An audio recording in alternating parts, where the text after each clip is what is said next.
8몇 명이 지금 들어와 있다고 지금 얘기하는데, 혹시나 그들이 분란을 지키거나 뭐 이러면 행패를 부리거나 폭력을 가하거나 아니면 욕설을 하거나 이러지 마시고, 여기 계시는 우리 경호원들에게 말씀하셔서 기자회견 방해가 되지 않도록 여러분들 협조를 좀 해주시기 바랍니다.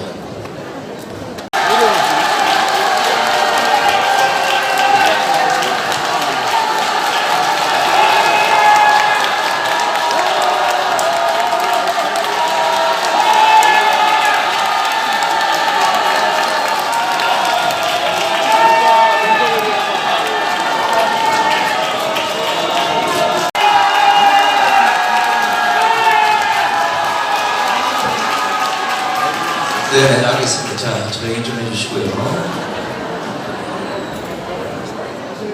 여러분들 함성은 익히 뭐 다 알고 있을 겁니다, 우리 기자분들이. 자, 그 함성도 나중에 끝났을 때 질러주시고, 기자회견 중에는 될 수 있는 엄숙하게 오늘 기자회견 내용들이 기자들에게 잘 전달될 수 있도록 여러분들 협조해 주시면 고맙겠습니다. 자, 아침 일찍 바쁘신 가운데서도 4월 17일 우리 정강 목사님 긴급 기자회견에 참석해 주신 각 언론사 기자 여러분께 감사의 인사를 드립니다.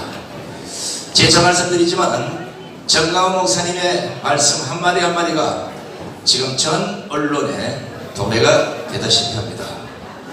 될 수 있으면 진실을 보도하셔서 그 진위가 무엇인지를 국민들이 알 수 있게 여러분들에게 사회자로서 부탁을 드리겠습니다.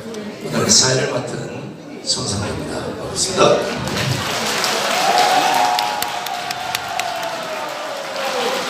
오늘 정강 목사님 긴급 기자회견 전간적인 내용을 우리 이동호 교수께서 직접 먼저 낭독해드리고 이어서 정강 목사님의 메시지를 여러분들에게 직접 전달해드리도록 하겠습니다. 이동호 교수님. 안녕하십니까. 자유통일당 사무총장 이동호입니다.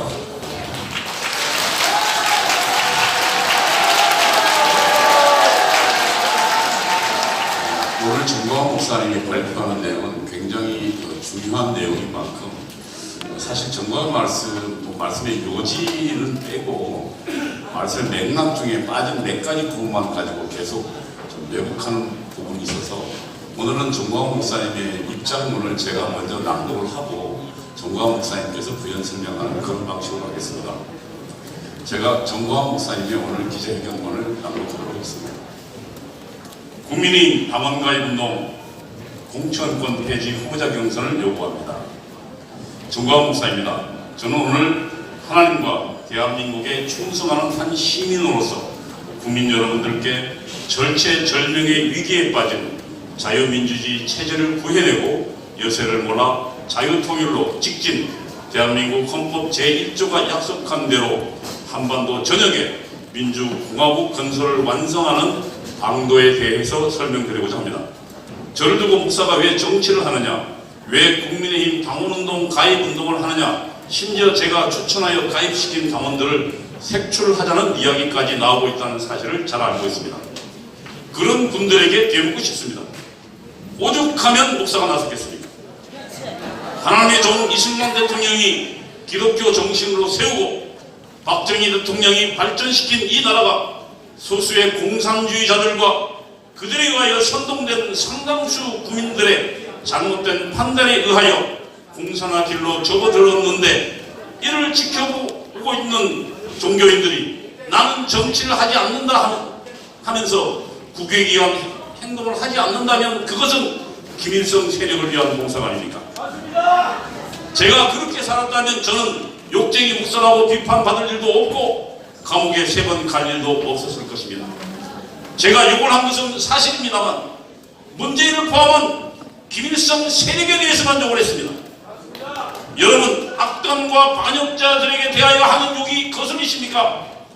트루먼 대통령은 1950년 6월 25일 남침 소식이 접하자 딘 애치선 국무장관에게 우리는 저 새끼들을 반드시 막아야 합니다라고 욕을 하면서 미군 파병을 결단했습니다.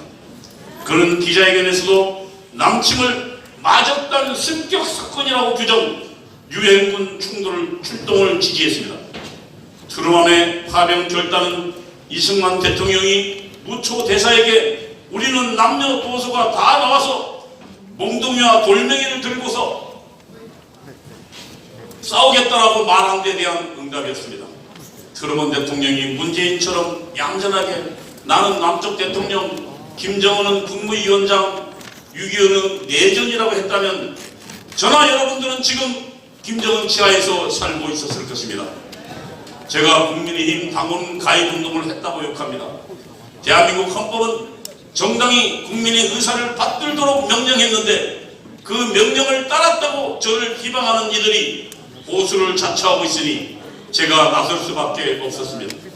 지금 한반도의 대결 구도는 민족사의 정통성과 삶의 양식을 놓고 싸우는 타협이 절대로 불가능한 총체적 권력 투쟁이며, 줄이면 민족 반역의 김일성 세력과 대한민국의 대결이고, 문재인과 이재명이 이끄는 더불어민주당은 김일성 세력 편에 서 있다는 것은 객관적 사실입니다. 맞습니다. 문재인은 김일성주의자 신영복을 사상가로 존경한다고 했고, 더불어민주당의 더불어는 그 신영복의 장명이라 자랑했습니다. 그가 김일성 세력과 싸우는 데 있어서 국군과 함께 2대 안보기구를 구성하는 국가정보원의 정신을 담는 원혼을 신영복 글씨체로 돌에 새겨 그 앞에 박지원과 함께 사진을 찍어 공개한 것은 김정은에 대한 충성 맹세고 국정원을 김정은 하수기관으로 만들겠다는 다짐 아니었습니까? 맞습니다. 이래도 저희 입에 욕설이 나오지 않는다면 저는 공의로우신 하나님의 종, 그리고 대한민국 국민의 자격이 없습니다. 중과 부족의 형세를 무릅쓰고 광화문에서 매일매일 김일성 세력과 싸우다 보니 그래도 현실적으로 선택할 수밖에 없는 유일한 정치 세력은 국민의힘 뿐임을 새삼 절감하게 되었습니다. 국군은 헌법 제5조로부터 국가안보의 신성한 의무를 위임받았으나 정치적 중립을 유지한다면서 스스로 손발을 묶은 정도가 아니라 문재인 정권 때는 국군 지도부가 사실상 문재인을 따라 김정은에게 충성하는 것 아닌가 의심될 정도의 행동을 하여 국민과 국군을 배신하였습니다. 맞습니다. 우리는 대한민국이 항복하지도 않았는데 수도권 상공에 비행 금지 구역을 설정한 남북 군사 합의서에 서명한 자를 아직도 처단하지 못하고 있습니다. 국군 다음으로 잘 조직된 민노총의 조직국장이 오산 비행장의 사진을 찍어 북한으로 보내는 간첩 활동을 하고 홈페이지에 북한 노동당 상하 조직에 선동문을 실어놓아도 말 한마디 하지 못했던 국민 여러분, 그래서 제가 목사가 나서지 않을 수 없었던 것입니다. 간첩을 보고도 화를 내지 않고 친구처럼 대하고 북한의 핵미사일 실험을 해도 불꽃놀이처럼 구경하는데 여러분이 저를 어떻게 만들었습니까? 제가 총을 든 것도 화염병 든 것도 아닌데 저를 미워하는 분들, 노예는 주인이 아니라 용감한 사람을 싫어한다는 말이 생각납니다. 맞습니다. 국민이 비록 실수를 많이 저질렀지만 윤석열 대통령을 만들어내어 공선화 흐름에 제동을 건 것은 높이 평가하여야 하며 대안이 없는 존재라는 것도 인정합니다. 그러나 윤석열 정부는 또다시 위기에 몰렸습니다. 한국갤럽의 지난 주말 여론조사를 보면 윤 대통령 지지율이 27%로서 박근혜 대통령의 탄핵 사태 직전과 같아졌습니다. 이대로 가면 내년 총선에서 이재명의 민주당이 또 과반수 의석을 차지할 가능성이 높고 그 후의 사태는 총선 없는 내전적 구도가 피 흘리는 내전적 상황으로 악화되고 여기에 핵무장한 김정은과 중국이 개입한다면 제2차 세계대전의 전초전이기로 했던 스페인 내란의 재판이 될지도 모릅니다. 윤석열 정부가 안보 위기 분야 노조의 불법에 대하여 잘한 말이 많은데도 어떻게 국민평가가 이렇게 싼 이유는 한미동맹에 너무 의존하여 자주국방 의지가 약해지고 자익선동에 잘 넘어가는 등 국민의 분별력에 문제가 있다고 판단되지만 윤석열 대통령의 정치력과 정부 여당의 홍보 기능에도 부족함이 있을 것이고 무엇보다도 김일성 세력을 상대로 한 싸움을 포기한 데 원인이 있을 것입니다. 맞습니다. 남북한의 김일성 세력은 핵미사일과 선전선동 기구로 무장하고 전쟁을 하듯이 대한민국 세력을 공격하는데 유일한 체제수호 정당인 국민의힘이 이념 무장과 대중 조직이 되지 않아 여의도 정당으로 고립되니 광화문을 무대로 벌어지는 체제 전투에서 매일 지고 있는 것입니다. 보다 못한 제가 나서서 2019년도 10월 3일에 조직한 문재인 정권 규탄 집회에는 실시간 휴대전화 추적으로 약 50만 명의 애국 시민이 참석했고 그것이 작년 3월 9일 정권 교체의 원동력이 되었다고 믿습니다. 이러한 국민 동원력이 상시적으로 가동되려면 국민의힘이 이념무장 대중조직화 애국 전시화 되어야 하고 그래야 김일성 세력과 싸울 수 있다고 판단한 저는 국민의힘 전당대회에 지음하여 당원 가입 운동을 했습니다. 이게 죄라면 공산주의와 싸우는 것도 김일성 세력에 반대하는 것도 헌법에 충성하는 행위도 죄일 것입니다. 저는 오늘 이 자리에서 위기에 빠진 자유민주주의의 수호의 방도를 제시하려고 합니다. 전 국민적 국민의힘 당가입 운동과 공정권 폐지 및 당원 중심의 후보 경선이 그것입니다. 이는 대한민국 헌법의 정당 민주주의 원칙에 부합하고 국민의힘이 당명으로 하는 전 국민의 힘을 동원하는 방법이며 내년 총선을 넘어 영구적으로 김일성 세력의 반역을 진압하는 유일한 길이라고 확신하기에 이르렀습니다. 맞습니다. 중도층과 젊은이들이 국민의힘을 멀리하게 하는 가장 큰 요인은 국민의힘이 보여준 공천을 둘러싼 분열상과 이를 위한 줄 세우기였습니다. 이제 공천권이란 법에도 없는 비민주적 특권을 없애버려야 합니다. 공천권 싸움이 없어져야 국민의힘은 더 큰 싸움, 즉 자유를 지키는 싸움에 전력 투구할 수 있을 것입니다. 공천권을 없애려면 대통령 후보를 선출하는 방식으로 국회의원이나 지사, 시장, 군수 등 후보도 당내 경선을 통해서 뽑아야 하고 그렇게 하려면 당의 문을 개방하고 전 국민 당원 가입 운동을 통해서 당원 수가 수백만, 수천만이 되도록 만들어야 할 것이며 이게 바로 민주정당의 길이고 이게 곧 민주당, 민노총, 정교도 등 좌익 대중 조직과 맞설 수 있는 국민 조직화일 것입니다.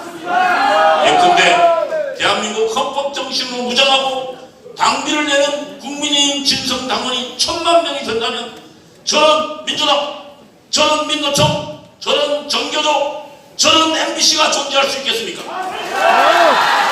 전 국민 당원 가입 운동, 공천권 폐지, 당원 중심의 후보 경선은 무엇보다도 헌법과 법률의 명령이기도 합니다. 대한민국 헌법 제8조 정당은 그 목적, 조직과 활동이 민주적이어야 하며 국민의 정치적 의사 형성에 참여하는 데 필요한 조직을 가져야 한다. 4. 정당의 목적이나 활동이 민주적 기본 절차에 위배될 때는 정부는 헌법재판소의 그 해산을 제소할 수 있고 정당은 헌법재판소의 심판에 의하여 해산하게 된다. 이에 따라 공직선거법 제47조는 정당이 소속 당원을 후보자로 추천하는 데는 민주적인 절차를 따라야 한다고 했고 이 법 제6장 2조에는 정당 후보자 추천을 위해 당내 경선이라는 세부적 규정을 두어 경선을 권장하고 있습니다. 경선 관리를 선거관리위원회에 위탁할 수도 있게 하였습니다. 이런 법의 취지에 비추어 여야가 국민들의 참여 없이 소수의 당권파가 공천권을 전행하는 것은 헌법 위반이고 정당 해산 사유가 될 것입니다. 박근혜 대통령이 탄핵된 것은 2016년 4월 총선을 앞둔 새누리당의 공천 파동이었고 국민의힘이 내년 4월 총선을 앞두고 그런 일을 다시 벌인다면 윤석열 대통령도 위태로워질 것입니다. 국민의힘 당원 가입운동은 불평만 하면서 행동할 수 없어 답답한 국민들에게 희망을 주는 전략입니다. 보통 사람들은 개인 차원에서 용감할 수 없고 조직에 속해야 행동하게 됩니다. 해방 직후 이승만 박사가 잘 조직되고 악착 같은 공산당 세력을 누르고 자유민주주의 체제인 대한민국을 세울 수 있었던 것은 자유의 가치를 쉽게 설명하면서 국민의 선한 마음을 조직할 수 있었기 때문입니다. 이승만 대통령은 북한 공산군이 물밀듯 내려오는 1950년 7월 19일 미국 트루먼 대통령에게 보낸 편지에서 북한 사람들은 남한 사람과 차이가 없습니다. 외부 세력이 훈련시키고 조정하는 소수의 공산주의자들을 제외한 모든 한국인들은 그들의 조국에 충성합니다. 이 전쟁은 남과 북의 대결이 아닙니다. 이 전쟁은 우리나라의 반을 어쩌다 점거하게 된 소수의 공산주의자들과 압도적 다수의 한국 시민들, 그들이 어디에 살든 사이의 대결입니다 라고 썼습니다. 한반도의 대결 구도를 민족적 반역자 김정은 대 대한민국 세력으로 인식한 바탕에서 대한민국 세력을 조직화하는 길은 국민의힘을 구국의 전투 조직으로 강화하는 것이고, 그 방법은 국민의 의사가 민주적으로 반영되는 정당으로 국민의힘을 개혁하는 길뿐이라고 생각합니다.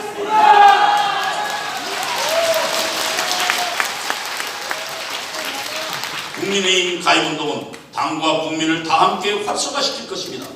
국민의힘 정치인들은 위를 쳐다보는 대신 아래를 보며 야망을 키워야 하고 국민들도 행동하는 양심이 될 것입니다.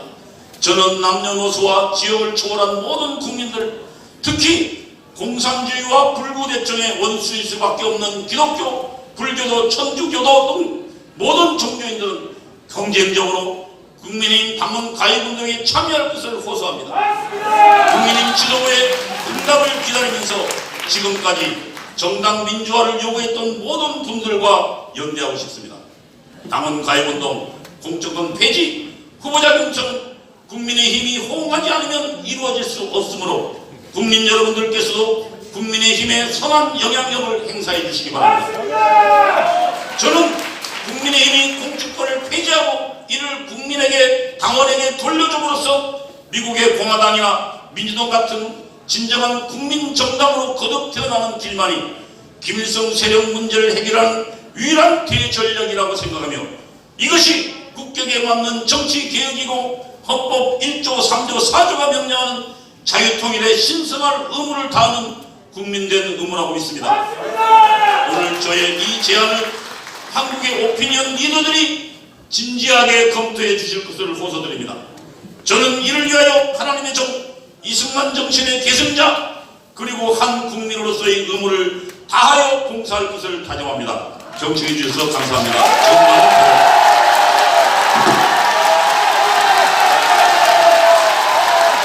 네, 장관님 수고하셨습니다. 자, 잠깐만요. 지금 기자회견 중에 한호를 지르거나 이런 건 좀 자제해 주시기 바랍니다. 아마 여기 오늘 참석하신 방송들 중에는 풀영상을 내보낼 이런 방송도 있는 걸로 제가 알고 있습니다. 그러니까 될 수 있으면 박수 소리로만 전해주시고 한호를 지르는 거는 좀 참아주시기 바랍니다. 자, 이제 이동호 교수님의 전반적인 아마 설명을 들었고요. 이제 우리 정강훈 목사님의 긴급 기자회견에 아마 대국민 메시지 보도록 하겠습니다. 그리고 말씀 이후에 질의응답을 받도록 하겠습니다. 정강훈 목사님 모시겠습니다.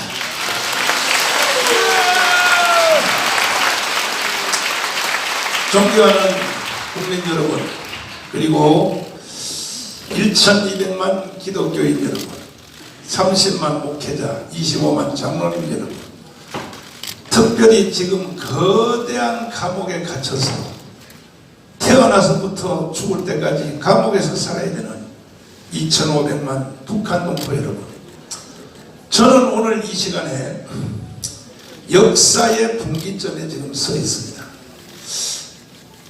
45년 8월 6일 날 히로시마에 원자탄이 터졌습니다. 그때 한반도는 두 가지 선택을 강요받았습니다. 이승만과 살 것인가, 김일성과 살 것인가, 한번 선택해보라.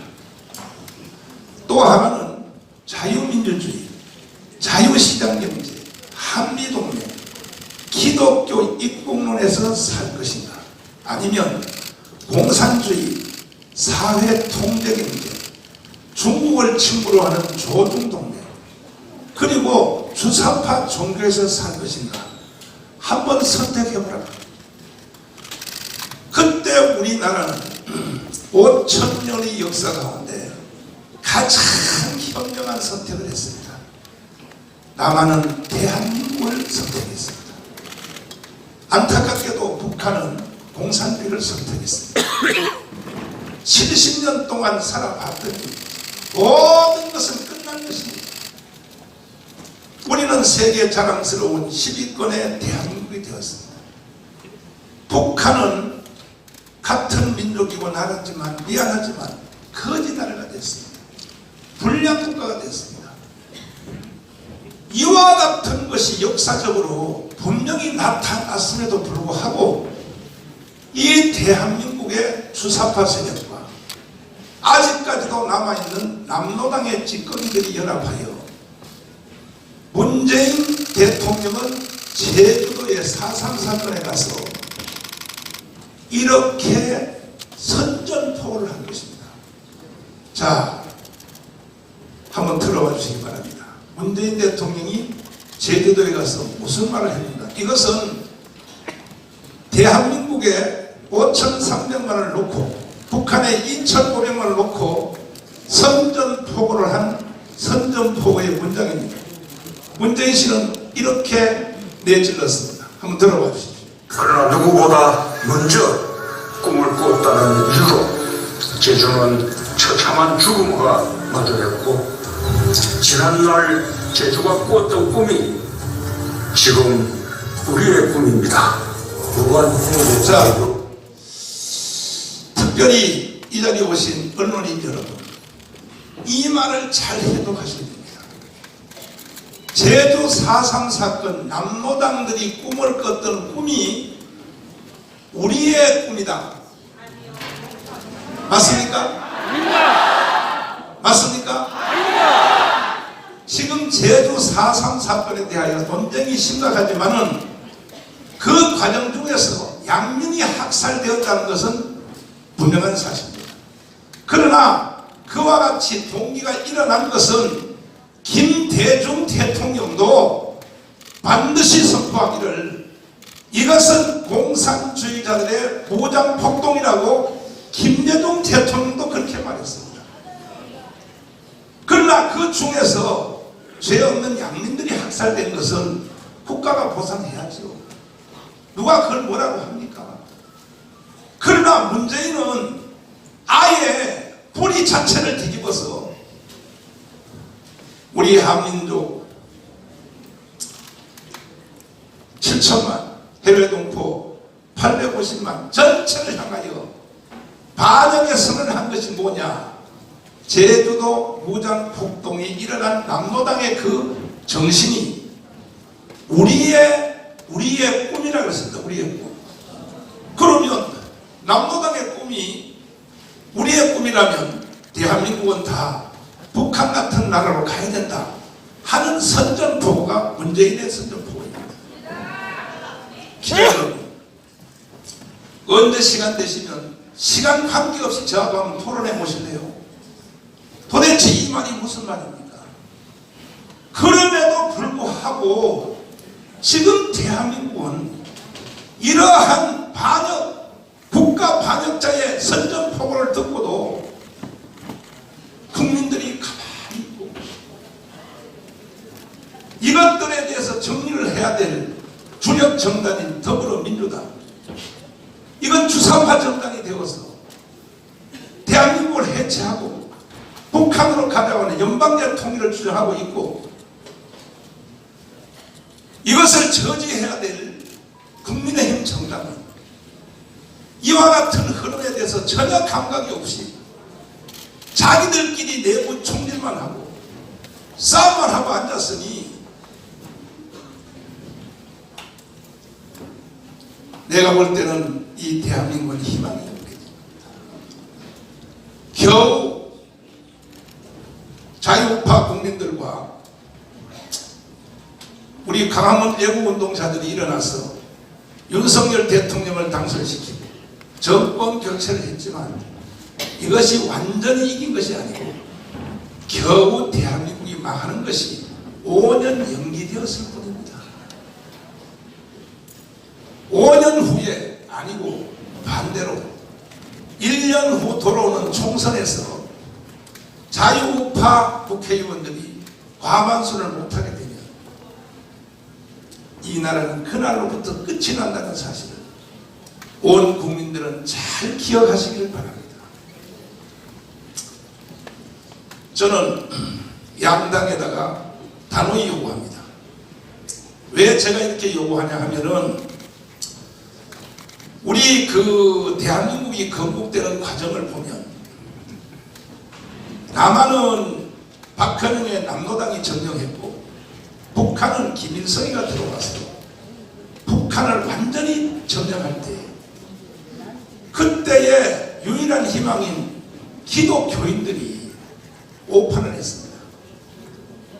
김일성 외삼촌인 강양국 목사를 데려와서 북한의 기독교인들을 선동하니까 최고의 그때 목사인 부흥사 김익두가 속아서 넘어가서 김일성의 손을 잡고 북한 전역을 다니며 하나님이 보내주신 위대한 지도자라고 이렇게 북한에 있는 기독교 세력들이 속아 넘어갈 때에 젊은 목사인 한경직 목사는 이것은 아니다 판단하여 한경직 목사님은 북한에서 태어나서 일제시대 때 신사참배를 한 실수를 했습니다. 95%의 목사들이 다 신사참배하니까 젊은 목사가 뭐 힘이 있어요? 한 소리 따라서 했습니다. 그 후에 새벽마다 통곡하고 울었다 그럽니다. 돌아가실 때까지 내가 왜 그 순간을 이기지 못하고 신사참배를 했는가. 그 후에 북한에 김일성이 들어와서 북한을 틀어진 걸 보고 야 나는 두 번째는 질 수 없다. 김일성 저놈을 내가 없애야겠다 해서 세상과 교회를 합하여 남북한 다 합해서 우리나라의 역사 이후로 최초로 기독교 민주당이라는 당을 북한에서 만들었습니다. 이것이 최초로 만들어진 당입니다. 김하식 목사와 함께 한경림 목사님 만듭니다. 김일성과 싸우려고. 그때 조만식 장로님이 말씀하시기를 목사님 이렇게 하시다 순교당합니다. 빨리 싸울 시간을 벌기 위하여 남한으로 피하여 가세요. 나도 정리하고 내려를 했습니다. 그래서 한경림 목사님이 남한에 내려왔더니 김일성을 피하여 내려왔더니 남한에는 박헌영이가 남로당을 가지고 국민들의 78%를 선동하여 틀어지고 있어서 제주도로 도망갈까? 제주도는 김달상 이덕구가 남로당에 무장폭동을 일으켜 하와이로 갈까? 얘라 목사가 자기 혼자 살려고 미국으로 도망간다. 있을 수 없다. 난 여기서 순교하리라. 그리하여 두 번째 정당을 만들었습니다. 한경직 목사가 만든 겁니다. 기독교 사회당을 만들었습니다. 만들어서 매주일마다 오대도 특별검사 영락교회 장로님을 주일마다 가르치고 박헌영 저놈을 잡아라. 저놈을 잡지 않으면 대한민국 희망이 없다. 그리하여 결국 정판사 사건을 미행해서 잡았어요. 이 박헌영을 북한으로 추방한 것이 대한민국이 살게 된 동기가 된 것입니다. 그럼 왜 동양의 성자라고 하는 이 한경직이가 어찌하여 정치의 일선에 나왔어요? 북한에서는 기독교 민주당, 남한에서는 기독교 사회당, 기사당.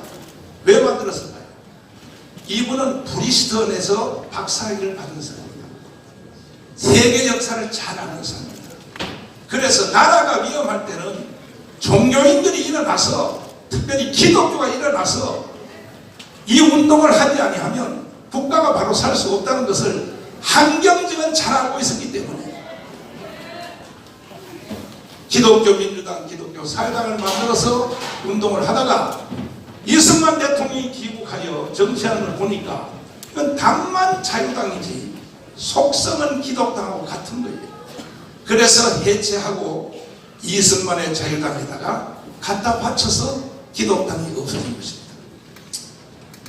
그 후에 조영기 목사님과 김중곤 목사님이 저와 장경동 목사를 불러서 반드시 대한민국 없어진다. 20년 전입니다.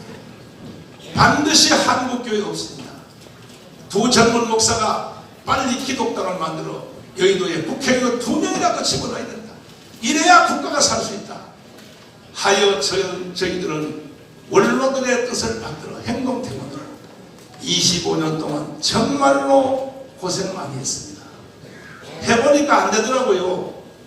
첫 번째 선거했더니 26만 표, 두 번째 했더니 32만 표, 세 번째 선거했더니 43만 표. 1,200만 기독교인이 있는데도 불구하고 이해를 못하는 거예요. 그 전에 이제 4.15 총선 바로 전 선거에서 드디어 분기점이 넘었습니다. 77만을 깨졌습니다.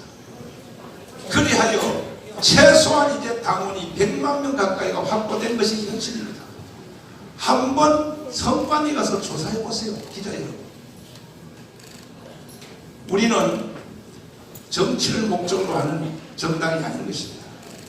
대한민국을 지키고 한국교회를 지키기 위하여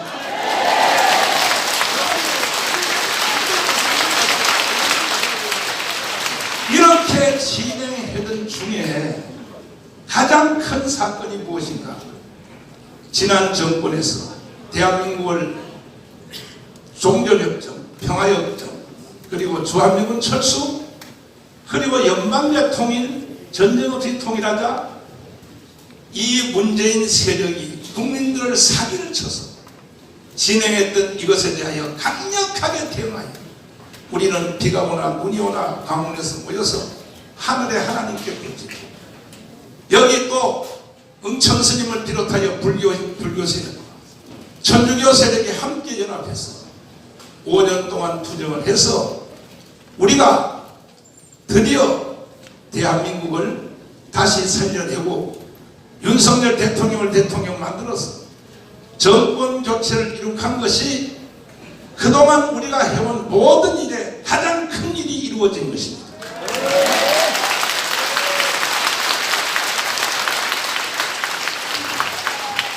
이런 깊은 내용까지 말씀을 드려야 되나 하는 생각이 있지만, 저는 몇십 년 동안 이 대한민국 지키기, 그리고 종북 주사파 이들과 싸우기 위해서 할 수 없이 전략상 저들도 그렇게 합니까? 나도 민노총에다 간첩을 3명 심어놨어요. 정교조에다 3명 심어놨어요. 10년 전에 심었어요. 그리고 또 이 더불어민주당 보좌관들 중에 2명을 우리가 간첩을 심어놨어요. 왜? 저들이 대한민국을 해체하고 북한을 넘기려고 하기 때문에. 작년 9월 달에 저한테 보고서가 왔는데 잘 기억해 보십시오. 특별히 언론인 여러분 기억해 보십시오. 뭐라고 왔느냐? 저쪽은요, 주일학교 애들부터 정치인까지 전체가 한 몸으로 되어 있습니다. 자유우파는요, 각자가 다 갈라져 있습니다. 그래서 그때 보고서 오기를, 자, 돌아오는 대선에서 이재명이가 대통령이 당선되면 6개월 안에 연방제로 간다, 이걸 결의한 것입니다. 한번 언론 여러분 취재 한번 해보십시오. 만약에 윤석열이가 대통령이 되면 박근혜처럼 다시 탄핵시킨다, 1년 안에. 이 전략이 9월 달에 완성된 것입니다. 그리고 예행연설에 들어갔습니다. 그 표가 뭐냐? 체제 대전환입니다. 들어보셨죠? 노동단체가 노동의 임금, 노동시간, 복지시설, 그걸 가지고 촛불 시위를 하든지 강원에 와서 난동을 부르든지 누가 뭐라고 하겠습니까? 그러나 노동단체, 종교조, 또 좌파 시민단체, 이들의 세력이 체계를 대전환하겠다. 더불어민주당 국회의원들이요, 체제를 대전환하겠다, 이걸 공개 선언하고 예행연설에 들어갔습니다. 작년 9월 달부터입니다. 그럼 체제를 어떻게 전환하겠다는 것이냐? 무슨 체제에서 무슨 체제로 바꾸자는 얘기냐? 이건 해석할 필요가 없죠. 자유민주 체제를 해체하고 북한 체제로 가자고 하는 선언인 것입니다. 토요일마다 오늘까지 계속하여 그 집회를 계속하고 있습니다. 체제 대전환.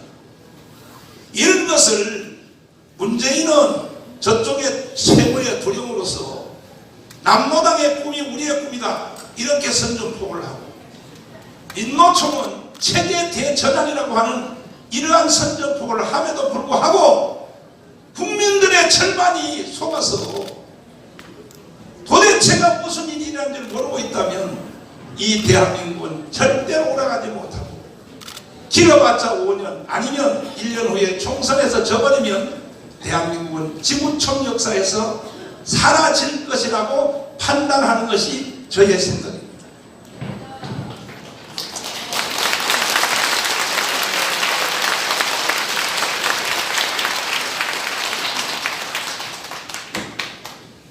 이럼에도 불구하고 지금 자유우파 안에 속한 국민의힘 정당의 일부 지도자들이 정신을 못 차립니다. 정강 목사를 비난하고, 정치 목사 왜 목회만 하지 왜 정치에 가입해,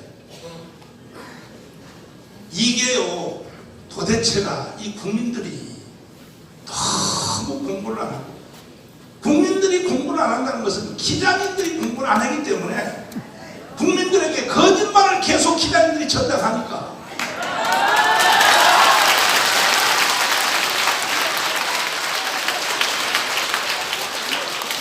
부산에서 오신대 교수님 이성구 박사님을 잠깐 제가 도움을 받겠습니다. 나오십시오. 자, 고신대 교수 하셨죠? 네네. 올 때는 고신처 영국에서 공부하셨죠? 네네. 자, 교회는 정치하면 안 됩니까? 교회는 이 땅의 모든 일에 관해서 하나님이 다스리시도록 관심을 가지고 기도하고, 모든 영역에 하나님의 주권이 임하는 것을 가르쳐 주어야 합니다.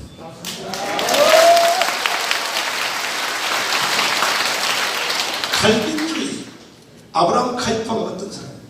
아브라함 카이프는 신학자이지만 바란의 수상을 지난 정치 전면에 섰던 분입니다. 칼빈주의의 대명사인 존 칼빈이 제네바 신앙을 했다. 목사여 신학자도 아무리 해도 세상이 안 바뀌니까 결국 끝에 가서 제네바 신앙을 한 것에 대해서 한번 설명합니다. 그는 정확한 성경적 입장에서 성경으로 로마 천주 교회를 비판하고 성경적인 교회를 세우기 위해서 힘을 쓰던 사람입니다.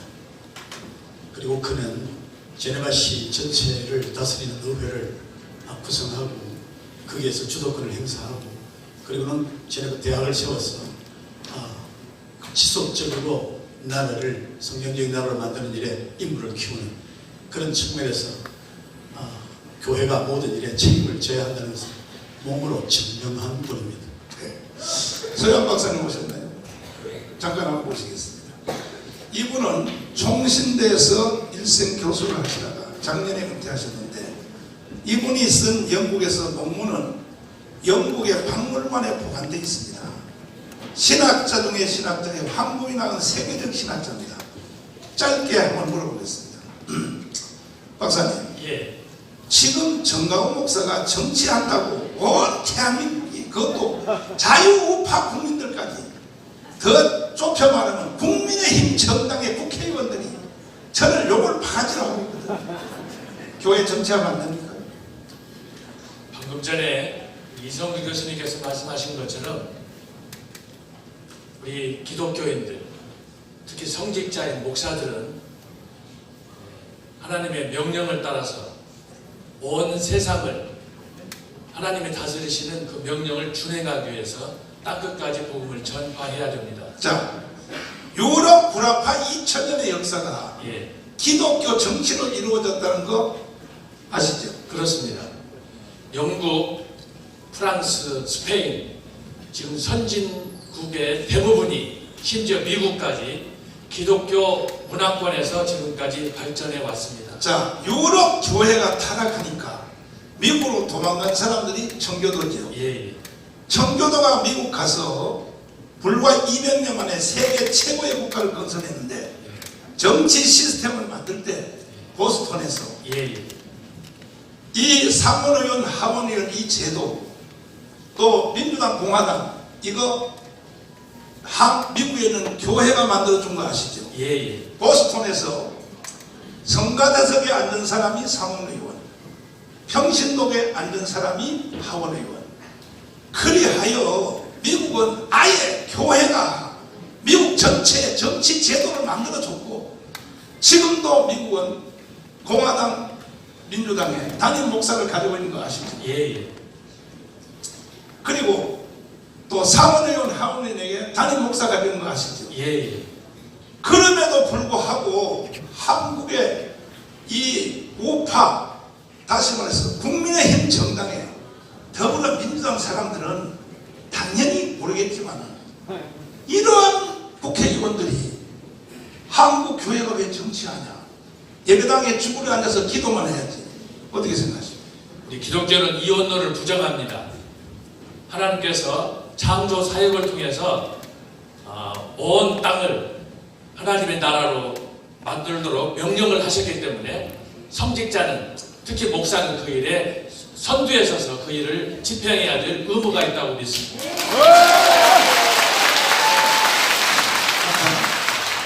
존경하는 국민 여러분, 저는 한경진 목사님, 동양의 성자인 한경진 목사님 정신과 조영기, 김정곤 목사님의 정신과 지금도 살아계시는 최고의 원로들, 한기총의 길자연, 이용규, 지덕, 이광선, 이 어른들의 정신과 명령을 받들어 반드시 한국교회 전체가 다 일어나서 대한민국을 지켜내고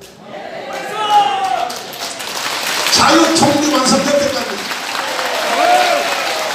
어떠한 핍박과 어떠한 조롱이 오에도 불구하고 목숨 걸고 우리는 이 일을 해낼 것입니다. 장일 목사님, 많은 분들이 저를 고립화시키기 위하여 강화문 운동한 전체도 다 정광훈 하는데, 정광훈이가 강화문에 사람들을 저렇게 불러 모을 수 있습니까? 자, 강화문에 모인 영상을 잠깐 한번, 이건 내가 미국 상원의원들에게 만나서 보여준 영상입니다. 내가 상원의원들 11명 만났어. 이것을 다 보여준 사건인데 잠깐 한번 보십시오. 존경하는 국민 여러분, 대한민국 헌법으로 자유 통일해봅시다.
제가 이 영상을 상원의원들에게 보여줬을 때 입을 다물지 못합니다.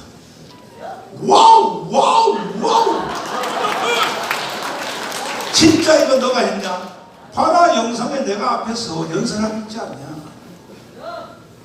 상원의원들이 뒤집어졌습니다. 윤석열 대통령이 이제 얼마 후면 미국 가서 상하원 양 의원들을 모아놓고 연설을 하실 걸로 예상이 되는데 한번 가서 연설해 보십시오. 분위기가 어떻게 달라납니까? 제가 미리 가서 공작 다 해놨습니다.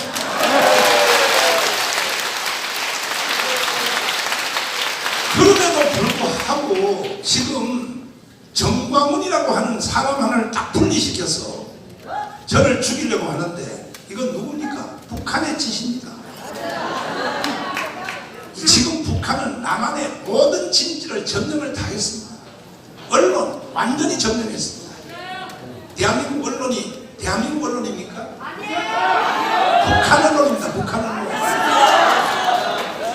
정치, 국회 완전히 점령했습니다. 북한이 시킨 대로 법을 만들고 있습니다. 심지어 국방부까지. 그럼에도 불구하고 지금 여기 모인 광화문에 모인 사람들은 내 실력으로는요 천명도 못 불러요. 어떻게 이렇게 사람들이 모이냐? 그동안 저는 복음운동하면서 끈끈한 사람과의 관계, 각 도시별로 부산에 있는 최웅준, 또 포항의 정영수 최고입니다. 경북대구의 김성동, 대전의 장경동, 서울의 또 장학인, 평택의 강은식 할 것 없습니다. 나하고 30년 친구인데 이들이 저와 함께 생명을 걸고 이 운동을 하기 때문에 우리는 이길 수 있는 것입니다.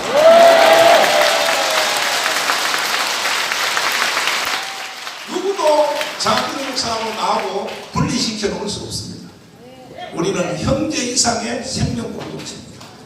반드시 대한민국을 지켜낼 것입니다. 네, 우리 정광훈 목사님과 저는 41년직입니다. 41년직. 사실 이렇게 우리나라가 갈등과 여러 가지로 갈라져 있는 이런 현실 속에서 보수가 연합되고 하나되고 대한민국을 자유민주주의를 지켜내기 위해서 굳게 싸우고 있는 정광훈 목사님을 보면서 야, 어떻게 저렇게 수많은 사람들을 일깨울 수 있을까? 이것은 본인이 한 것이 아니라 대한민국이 이제는 하나가 될 때가 되었구나. 한 민족이 되어질 때가 되었다. 우리 목사님이 이 자리에 함께 하면서 우리의 보수 세력과 그리고 진보 갈등과 범민 속에 있는 대한민국을 우리 기독교인들이, 우리 목사님들이 하나 되게 하는 일에 총력을 기울이겠습니다. 대한민국이 복음으로 남북 통일되는 그날을 위해서 우리는 갈라놓는 데가 아니라 하나가 되어서 이 나라가 정말 G2국가로 나가는 일에 총력을 기울이도록 기독교가 밑받침이 되겠습니다. 그 사역에 적극으로 돕겠습니다. 만세!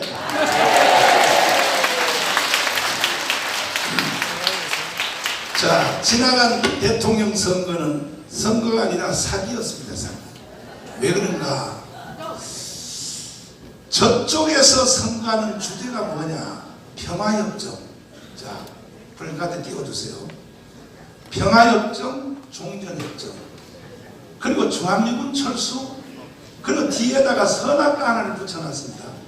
전쟁 없이 통일하는 연방제로 가자. 자, 이겁니다. 이 중국학생 잠깐 보시겠습니다. 이거는 선거가 아니라 사기였습니다. 사기. 왜? 국민들의 절반을 사기친 것입니다. 그러면 평화협정, 종전협정, 중앙미군 철수, 연방제 통일로 가면 어떤 일이 생기는지 한국이 낳은 세계적인 국제정치학자 이충근 박사님을 제가 잠깐 소개합니다. 왜 종전협정, 평화협정, 중앙미군 철수, 연방제 통일은 전쟁 없이 통일할 수 있는 유일한 길이다. 이것이 왜 사기인가? 한번 말씀 한번 해주세요. 네, 일단 역사를 보면할 수 있습니다. 인간 역사에 무수히 많은 평화협정이 있습니다. 빅토르 셔블리에즈라는 그 프랑스 소설가가, 아주 역사에 심찬 소설가가 1860년까지 기원 1500년부터 평화협정 개수를 다시 해봤더니 8,000개가 있었습니다. 8,000개. 그리고 그 이후에도 수백 개의 평화협정이 있습니다. 근데 그 8,000개가 하나도 평화를 유지하지 못했습니다. 평화를 전부 다 이제 이 협정을 맺는 당사국들이 앞으로 평화가 온다고 생각을 하고 맺었는데 평화의 유지 기간이 2년에 불과하였다라고 되어 있습니다. 그래서 국제정치학 공부하는 사람들이 평화협정으로는 평화를 유지하지 못한다. 어떻게 평화를 유지하느냐? Peace through strength. 힘을 가지고 평화를 유지하는 것이다. 라고 얘기를 하고 있는 겁니다. 한미동맹, 주한미군으로 한반도의 평화가 유지되는데 이거를 그 사람 미군을 가라고 그럴 수는 없으니까 그럼 국민들이 다 아니까 평화협정이라는 말로 이렇게 꾸며서 종전협정, 평화협정 맺으면은 뭐라고 그러겠습니까? 북한이 평화협정 맺었으니까 미군은 나가야 되는 거라고 얘기하지 않겠습니까? 바로 이런 꼼수가 숨어있는 저 용어를 저들이 사용을 했기 때문에 주한미군 철수를 반대하는 사람조차도 평화협정이 좋은 것을 알고 투표를 하고 그렇기 때문에 그 투표가 그 선거가 잘못된 선거일 수 있다, 속임수일 수 있다라고 이렇게 말씀을 하는 거죠. 자, 여기에 전 국민의 절반이 걸려든 거예요. 이재명을 찍은 사람들 1614만 표가 바로 평화협정, 종전협정, 주한미군 철수, 연방대통령 사기입니다. 사기. 그 후에 선거전을 위하여 이재명을 찍은 사람들에게 박사님이 한번 알아봤죠. 왜 이재명을 찍었느냐? 그러면 주한미군 철수하는 것이 이재명의 신앙이요 사상이요 이념인데 그렇죠. 그런데 그걸 동의하는가 물었더니 이재명을 찍은 1614만 표한테 물었더니 뭐라고 나왔습니까? 예, 사실은 그 선거하기 직전입니다. 선거가 이제 작년 3월 9일인데 그 전에 12월 달에 대한민국의 아주 유수의 연구기관인 국방연구원 그리고 통일연구원에서 국민들이 미군에 대해서 어떻게 생각하는지를 조사했습니다. 그런데 이재명 씨를 찍겠다는 사람들, 즉 더불어민주당을 지지한다는 사람들 중에 93.9%가 주한미군은 나오면 안 된다라고 대답을 했습니다. 자, 그러면 이것이 국민들의 정서인데도 어찌하여 주한미군 철수를 위하여 주장하고 평화협정, 종전협정을 세워서 특별히 뒤에 선악과를 붙여서 연방제로 가자. 여기에 국민의 절반이 찍게 했다면 이거는 사기인 것입니다. 사기.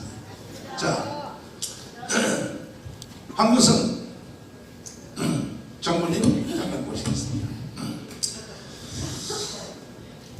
우리 기자님들에게 여러분 한번 물어보겠습니다. 주한미군 철수하는 걸 동의하는 실물 한번 들어봤어요. 주한미군 철수. 기자님 없어요?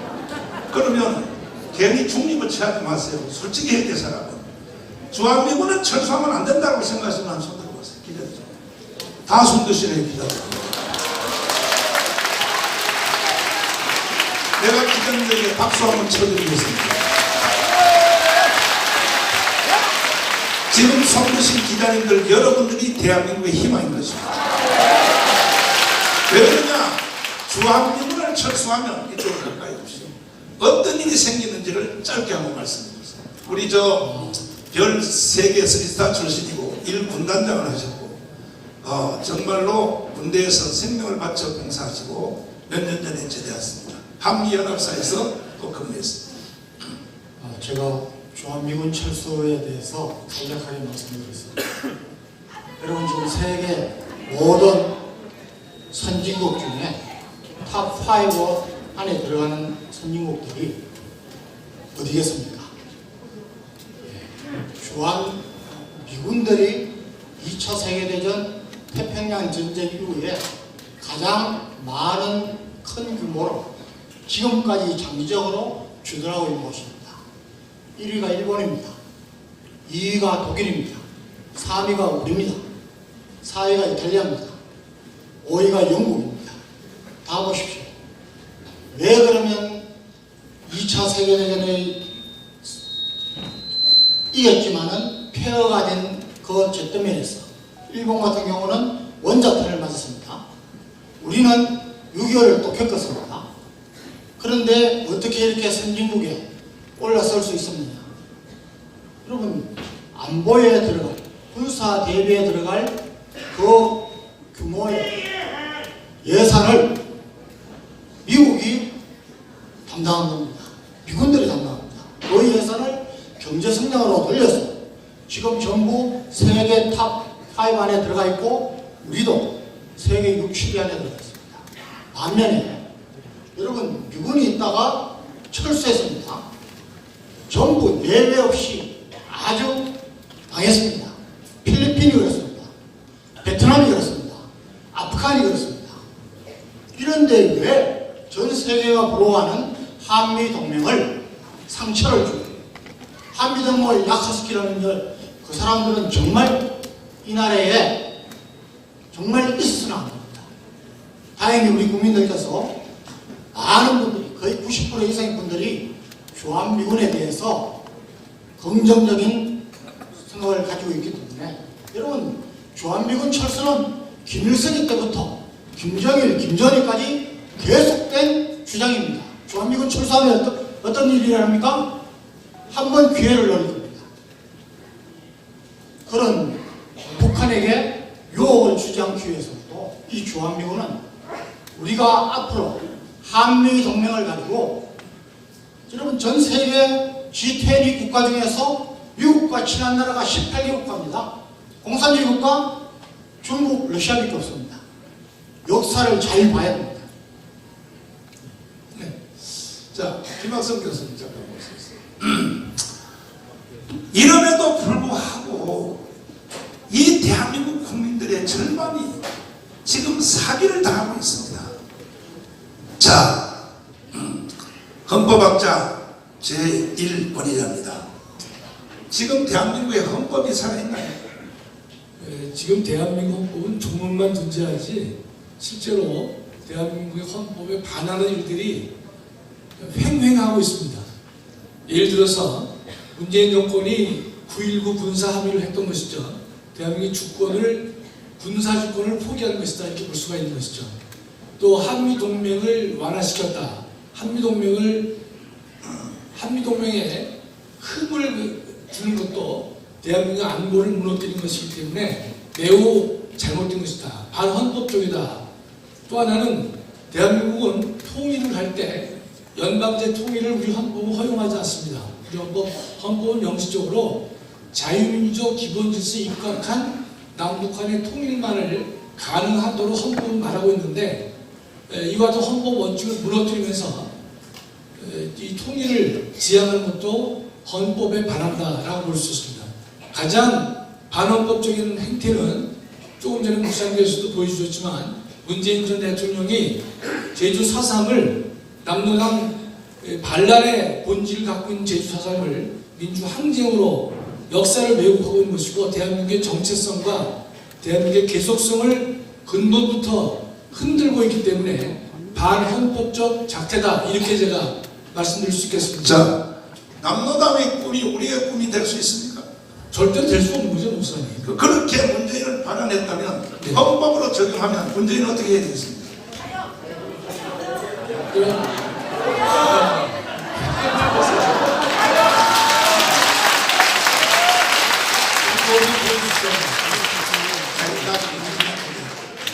자, 이제 제가 결론을 짓겠습니다.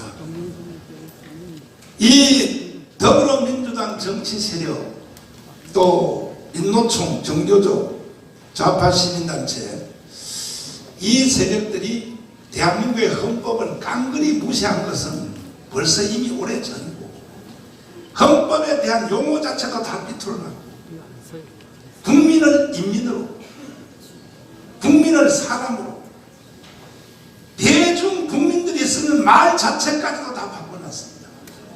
그럼 이것을 지켜내야 될 국민의힘 정당의 저 정치 세력들은 이게 세상이 어떻게 된지도 모르고 이런 것을 지켜낼 생각도 안 하고 내부 싸움이나 하고 총질이나 하고, 그러다가 저희들이 강문이 들어가서 좀 도와주겠다고 했더니 니들 여기 들어오지 마. 왜? 이제 우리 다시 공천 받아서 줄서기 해서 4년 동안 국회는 잘 먹으려고, 잘 먹고 살라고 하는데 왜 강화문 애국 세력이 왜 여기 들어와? 이렇게 가고 있습니다. 그래서 저는 이렇게 제안합니다. 더불어민주당도 해주면 더 좋고, 또 아니면 우리 자유우파를 대변하는 국민의힘 정당이 공천권을 국민에게 돌려주십시오.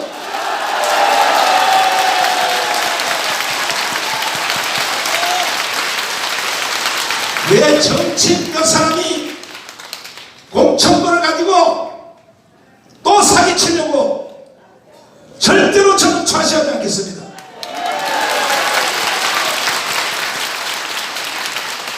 그래서 미국식 완전한 오픈 프라이머를 하면 좋은데, 이건 아직까지도 한국에서는 적용하기가 어려워요. 왜? 역선택의 공격이기 때문에.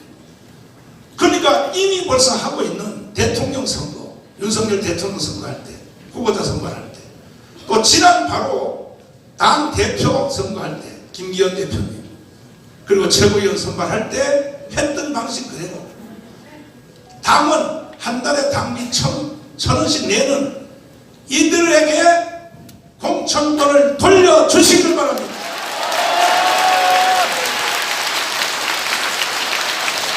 이것을 수용하시면, 이걸 수용하면 제가 국민의힘 정당과 새로운 정당 창당을 잠시 보류하겠습니다.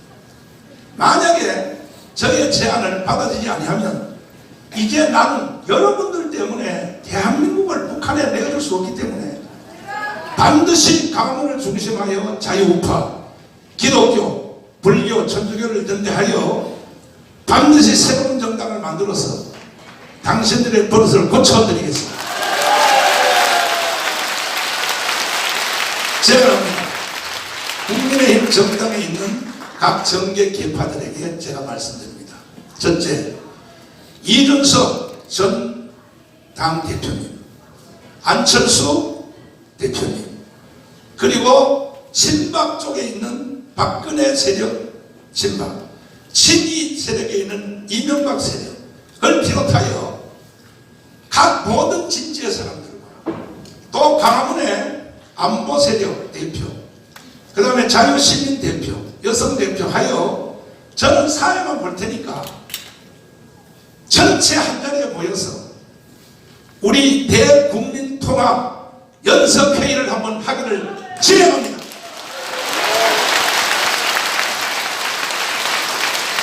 이렇게 하여 헌법을 공유하고 헌법을 존중하는 자유우파 모든 국민들이 하나가 되어서 돌아오는 총선에서 반드시 200석을 해내었습니다. 더불어민주당의 정당을 개편하고 저희는 스스로 개편할 힘이 없습니다. 원래 전통적인 민주당 세력, 이낙연, 정세균, 현재 국회의장 되시는 김진표, 전통적 민주당 세력, 그분들은 종북 좌파가 아닙니다. 이번에 들어간 이재명 이쪽 계열들과 새로 정당을 창당해서 건전한 정당이 되어주기를 저희들이 밀어제키기 위해서라도 반드시 우리는 이 일을 해낼 것입니다.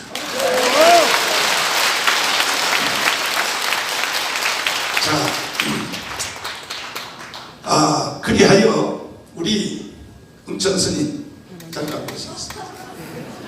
이게 마치 뭐 기독교만 이렇게 앞장서서 하는 것 같지만 그렇지 않습니다. 헌법을 사랑하는 모든 세력은 종교와 관계없이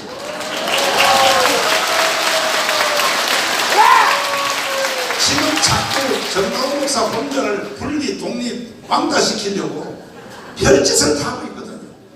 또 불교하고 또 나하고 자꾸 싸움 붙여야 되거든요. 스님하고 나하고 싸움 한번 하실래요? 말씀 한번 해주십시오. 문재인 정권, 좌파 정권 5년간 나라를 망하게 할 때에 문재인을 비판하고 문재인 정권을 퇴진을 요구하는 그런 분이 이 세상에 누가 있었습니까? 정광훈 목사님밖에 없었지 않습니까? 그러므로 해서 한국 교회 기독교는 반성해야 하고 불교계도 반성해야 하고 한국 천주교는 뼈저리게 반성해야 합니다.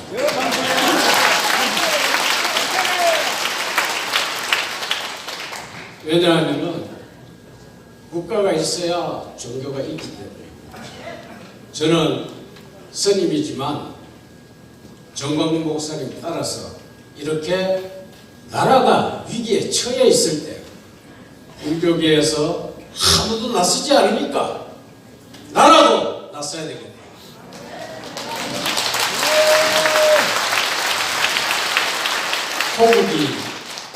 호복입니다. 나라를 지키는 것이 나라를 지키고 수호하는 것이 부처님의 참 진리이기 때문에 정광훈 목사님 따라서 구구하고 있습니다. 한국의 교회 지도자들과 불교계 지도자들 그리고 이 종교가 맞나? 천주교 지도자들은 대오 각성해야 합니다.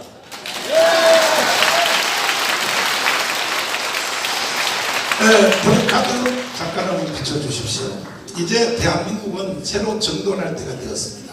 보십시오.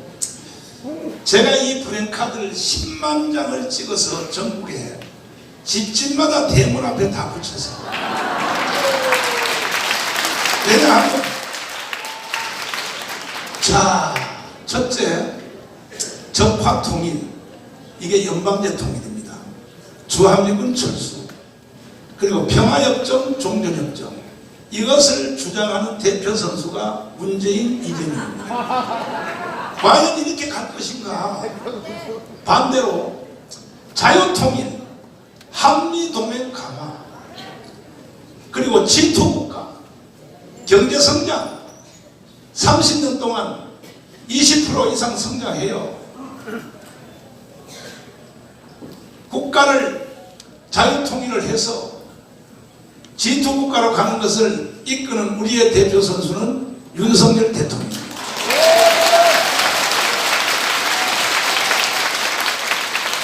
이 두 가지를 놓고 1년 후에 총선에서 격돌을 할 것입니다. 존경하는 국민 여러분, 정신 똑바로 차리십시오. 대한민국을 해체하고 북한에 넘겨줘서 되겠습니까? 정치가 되는 이 위험한 장난을 치는 것입니다. 그러므로 우리는 윤석열 대통령을 중심하여 반드시 이 대한민국을 지켜내고 자유통일을 이루어내야 될 것입니다. 이제 제가 기자들에게 간단한 질문을 받고 그리고 마치도록 하겠습니다. 자, 질문 있으면 합니다. 자, 예배드린 대로 질의하실 분은 거수를 하시고 소설을 하시고 질문해 주시면 정광훈 목사님 직접 답변을 해드리도록 하겠습니다. 자, 질문하신 분? 네. 마이크 좀 받아주세요. SNS입니다. 앞서 기자회견 공개해 주실 때 국민의힘과 결별이라고 말씀하셨는데 오늘 내용 보면 이게 정확히 뭐 국민의힘 현 지도부와의 결별을 말하시는 건지가 궁금하고요. 두 번째는 뭐 전 국민의힘 당원과의 운동은 구체적으로 어떻게 진행하실지 이렇게 두 가지입니다. 네. 우선 그 SBS에게 제가 감사를 드립니다. 최초로 감사를 드립니다. 먼저 번에 기자회견 하는 것은 풀 영상을 다 올려주셔서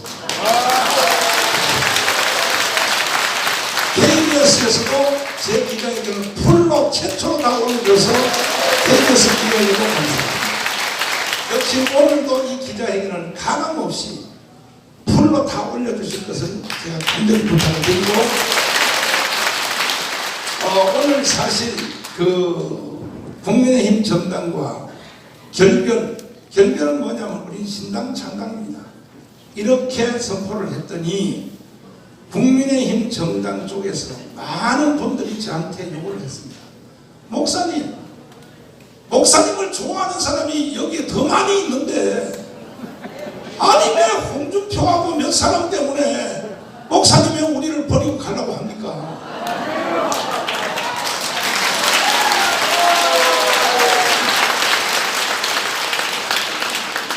그러면 제가 물었습니다. 그러면 이별서 갈 자신 있어? 목사님이 도와주면 자신 있습니다. 그러면 국민의 공천권을 국민에게 돌려줘야 됩니다.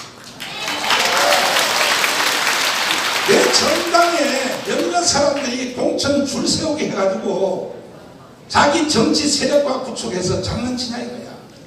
이것도 해줄 용기가 있냐? 한번 심도 있게 자기들이 연구해서 목사님을 한번 만나겠습니다. 그렇다면 내가 독자정당 창당을 내가 한두 줄 미루고 여러분들의 자세를 내가 보고 우리는 창당을 하든지 안 하든지 당신들의 버장머리를 내가 반드시 고쳐줘야 되기 때문에 최소한 300만 이상 우리 강화문 자유우파 기독교 세력 불교 세력 합하여 이미 벌써 우리는 아까 말씀드린 대로 한경기, 김중곤, 조영기로부터 내려오는 우리가 기존 기독당이 현재 당원이 100만이 넘어 있습니다. 그러니까 거기다 200만만 더 추가하여 자유한국당을 도와주면 자유국민의힘 정당을 도와주면 반드시 저들이 윤석열 대통령을 앞세워서 자유통일까지 해줄 줄 믿고 제가 당원 모집에 최소한도로 가속도를 붙여서 그 진행을 합니다. 그래서 신당 창당은 몇 주일 동안 보류하도록 하겠습니다. 예. 다음 질문. 네, 다음 질문하신 분. 너무 설명을 잘해서 아마 질문하신 분이 별로 없는 것 같아요. 손 한번 들어보세요. 예, 앞에 계십니다. 네, 저 JTBC인데요. 국민의힘에서는 사실 당원이 아니라고 이렇게 선을 긋고 계시고 지도부에서도 역시 마찬가지 입장이시고 그 특정 정치, 특정 목회자의 그런 지위를 받는 하고 통제를 받는 것은 궤변이다라고 김기현 대표도 말씀하셨는데 그거에 대한 입장은 무엇인지 궁금하고 그리고 목사님께서는 반복해서 공천권 같은 거를 말씀하시는데 구체적인 그 국민의힘의 당무에 대해서 계속 말씀하시는 이유에 대해서 좀 듣고 싶습니다. 일단은 그 국민의힘의 당무에 대해서 제가 관여한 것이 아니라 대한민국 정치판 전체의 구도에 대해서 제가 말하는 것입니다. 그러니까 아까 말씀드린 대로 더불어민주당도 공천권을 국민에게 돌려주세요. 안 그러면요 지금 이번에 송영길처럼 또 돈봉투 사건이 계속 일어납니다. 저게 정당입니까? 아니, 돈봉투 뿌려가지고 막 다 해서 사서 정당 운영하는 게 저게 정상이냐고요. 이러한 부작용을 없애기 위해서 공천권을 국민의힘 정당도 더불어민주당도 국민에게 돌려주라는 것입니다. 이건 당국에 관여하겠다는 얘기가 아닌 것입니다. 그리고 JTBC 기자님이 질문해서 감사드리는데 JTBC는 몇 가지 용어를 좀 수정해 주십시오. 첫째, 사랑제일교회가 알마게 하고 있다. 제일 좀 생각했던 것입니다. 그 다음에 JTBC 내가 다 듣거든요. 방송을. 그 다음에 뭐냐. 청강 목사가 세상의 주민들을 협박하여 돈 500억을 착취했다. JTBC에서 그렇게 방송했죠. 이거 취소하시고 또 하나. 내가 그래서 주민들을 위해서 1000억도 더 받아야 될 것을 500억에 계약을 했더니 이번엔 또 뭐라 그러냐. 주민들을 협박하여 500억을 뺏었다 그러고 그래서 내가 열받아서 JTBC 방송 듣고 열받아서 뭐라 그러냐. 안 해. 나 우리 교회 이 자리 계속 존치할 거야. 이거는 대한민국 헌법이 보장하는 종교시설은 존치가 제일 원칙입니다. 난 이거 하겠다 했더니 이번엔 JTBC에서 뭐라고 또 나를 공격하냐? 반대로 뭐라고 하냐면 정광훈 목사가 또 자기 교회를 안 비워주고서 재개발을 방해하고 있다. 또 이렇게 말합니다. 내가 도대체 어떻게 해야 되겠습니까? JTBC도 말을 한가지로만 하십시오. 그러나 우리 질문해 주는 데서 감사를 드리고 충분한 대답이 될지 모르지만 이제 기자님들이 더 이상 저를 죽이려고 하지 마십시오. 여러분들도 모르고 있는 일을 하고 있어요. 예수님이 십자가에 못 박힐 때 뭐라고 말했습니까? 밑에서 죽여라 죽여라 예수를 십자가에 못 박으라 하니까 주여 저들이 알지 못한 일을 하고 있나이다 이렇게 말했거든요. 예수님이 그와 같이 지금 JTBC를 비롯한 SBS, KBS 세상에 저를 1년에 거의 40분 동안 편성을 해서 KBS는 정광훈의 사생활 탐구 하여튼요 나를 죽이는 것이 목표인데 이 출발이 어디서 왔다는 걸 알려드릴게요. 북한입니다. 내가 북한 노동신문을 일주일에 한 번씩 국립도서관에서 5건을 오는데 북한 노동신문이 여러분들에게 뭐라고 지령을 내리는지 여러분은 그 조정 방식을 모르고 있을 거예요. 보세요. 노동신문이 나에 대해서 뭐라고 지시하는지 기가 막힙니다. 이게 노동신문입니다. 정광훈 제거 한미동맹 파괴 이거 말고 나를 비난하는 내용들 정광훈 죽여 땅에다 묻어라. 정광훈을 죽여서 지옥불에 던져라. 정광훈은 한기총 대표령으로 기독교인들을 미혹의 영으로 이끌어가고 있다. 자 이런 걸 자 보십시오. 이게 전부 노동신문이겠습니다. 왜 대한민국의 기자들이 이 지시를 받느냐는 거죠. 제가 뭘 잘못했습니까? 내가 대한민국에서 50년 목회하면서 대한민국을 위해서 내가 무슨 잘못했습니까? 뭔 잘못했기에 기자들이 나를 죽이려고 이렇게 말합니다. 우리 꼴마리들이요. 그 여러분들도 모르는 사이에 당구 쳐봤어요? 저기 쿠션 여러분도 북한의 지시를 받고 지난 주간에 민노총 간첩 혐의 압수수색 했더니 신해식과 정광훈을 죽여라고 북한 지령문이 발령됐어요. 그거에 대하여 앞장서서 기자들이 그렇게 뛰면 안 돼요. 다음 질문. 자, 이건 뭐 앞에 계시는 JTBC 기자님을 향해서 한 얘기는 아니고 JTBC 비롯한 여타 방송들이 개인의 신상 문제까지 거론하면서 악의적인 보도를 한 데 대한 그런 보도를 좀 자제했으면 좋겠다는 이런 얘기를 말씀드린 겁니다. 자, 다른 분 안 계세요? 자, 두 분만 보겠습니다. 계세요? 없네요. 자, 우리 기자 여러분들에게 제가 하나의 당부를 좀 드리겠습니다. 보도를 하실 때 의문사항이 있거나 아니면 재확인이 필요하거나 아니면 상대방의 말이 사실인지 아닌지를 확인하기 위해서는 반드시 사랑제일교회에 오셔서 저에게 물어보십시오. 제가 언론 출신으로 상세하게 여러분들에게 왜곡되지 않는 진실을 말씀드리겠습니다. 우리 목사님 성격이 가슴 속에 잘 못 담고 있어요. 이래서 많은 손해를 보고 그 말 한마디가 언론의 해자가 돼서 비판을 많이 받는데 그것이 진실입니다. 자, 마지막으로 한 분만 더 받겠습니다. 있습니다. 자, 그러면 제가 그 마지막으로 다시 여러분들 오해도 범죄입니다. 오해가 선한 것이 아닙니다. 오해는 곧 범죄입니다. 지금 내가 우리 교회를 비워주고 참 나는 이 얘기를 떠나려니 가슴이 아파요. 사실 내가 50년 전 들었던 장소인데 난 돈을 1,000억을 줘도 싫은 거야. 그러나 그래도 주민들의 편리를 위하여 우리 교회를 비워주려고 바로 교 앞에 나가면 24시마트 빌딩을 샀어요. 우리가 왜? 이 큰 교회 시설에 교육관, 애들, 또 여성교회 사무실을 써야 되니까. 그리고 또 내가 당장 살 집이 없어요. 나는 지금 이따가 기자님들 내가 사는 사태 우리 교회 옆에 붙은 거 거기 한번 구경하면 하세요. 눈물 날 겁니다. 18평도 안 돼. 난 여기에 50년 살았어요. 50년. 자 보세요.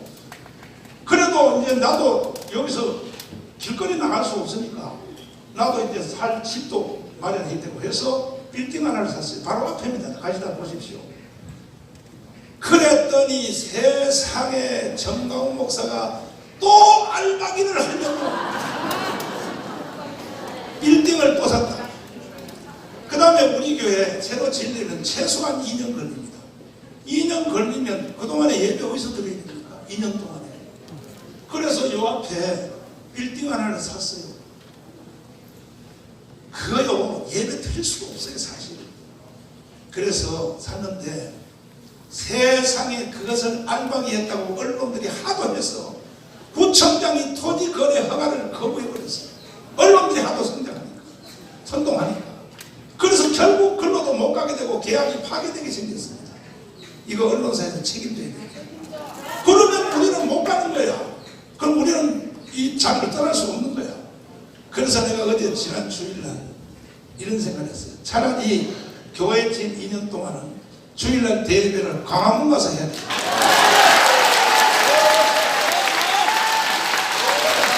왜 언론들이 왜 나를 이렇게 만드냔 말이야. 자, 그러면 질문 없는 걸로 생각하고 다시 한번 브랜카드 띄워주십시오. 지금 대한민국 국민들은 선택의 강요를 받고 있습니다. 해방 후의 선택에 이승만이냐 김일성이냐 자유민주주의냐 공산주의를 선택하라는 것처럼 또 한 번의 선택이 지금 강요받고 있습니다.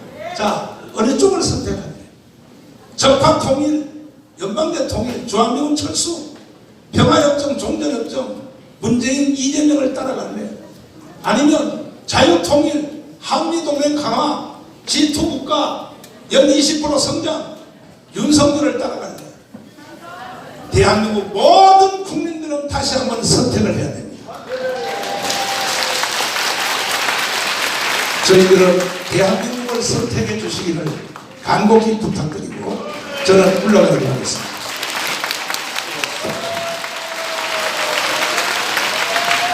자, 긴 시간 정강공사 김정 기자에게 참석해주신 원론인 우리 기자분들 대단히 고맙습니다. 여러분 아시다시피 대한민국의 지금 현재 은행대 역사가 얼마나 왜곡이 됐는지 그리고 대한민국이 어느 위치에 와 있는지 그 진실된 보도를 여러분들 부탁드리면서 정강공사 김정 기자에게 모두 마치겠습니다. 대단히 고맙습니다.